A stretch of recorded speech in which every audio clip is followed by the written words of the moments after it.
Welcome to Chord Construction, Episode 1. I've been thinking about doing this for a really long time. This is basically how I was taught chord construction, and I'd like to share it with anybody who's interested.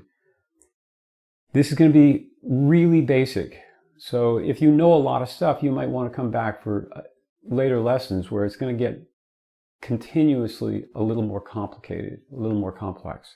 But I'm going to start it as simple as I can. This is about the structure of the major scale. This is not about playing scales, but rather it's about the structure of the scale. And why is that important? Because from the structure of the major scale, we get the entire system of creating chords. And it's the same for every key. The structure never changes. Now, I'm going to throw in a couple terms here that most of you may know, some of you may not. Semitone or halftone, they're interchangeable.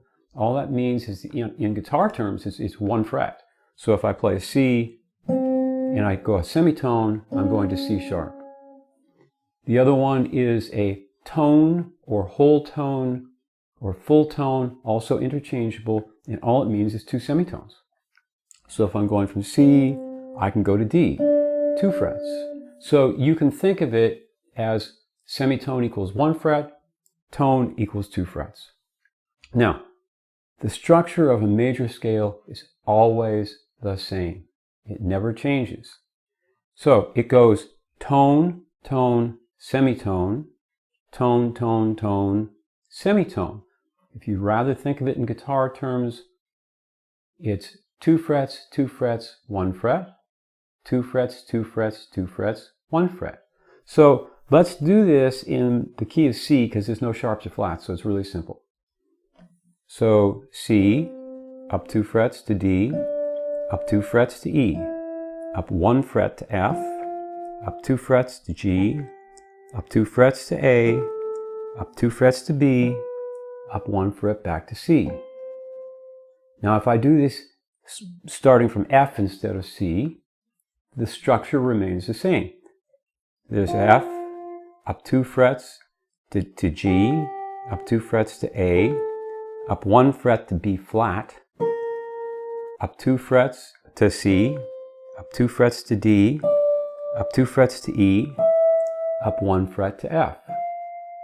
If I do this starting at G, same thing. There's the G, going to go up 2 frets to A, up 2 frets to B, up 1 fret to C, up 2 frets to D, up 2 frets to E, up 2 frets to F sharp, up 1 fret back to G. So why is this important? It's important because every note in the scale produces its own chord from the notes within that major scale. And we'll get into that in much more detail in a later lesson. But what you get is, just like the structure of the scale never changes, the structure of the chords in each position never change. So you get major, minor, minor, major, dominant, minor, minor 7 flat 5, and then you're back to the 1. So you get this. Major, minor, minor, major, dominant, minor, minor 7 flat 5, and back to major.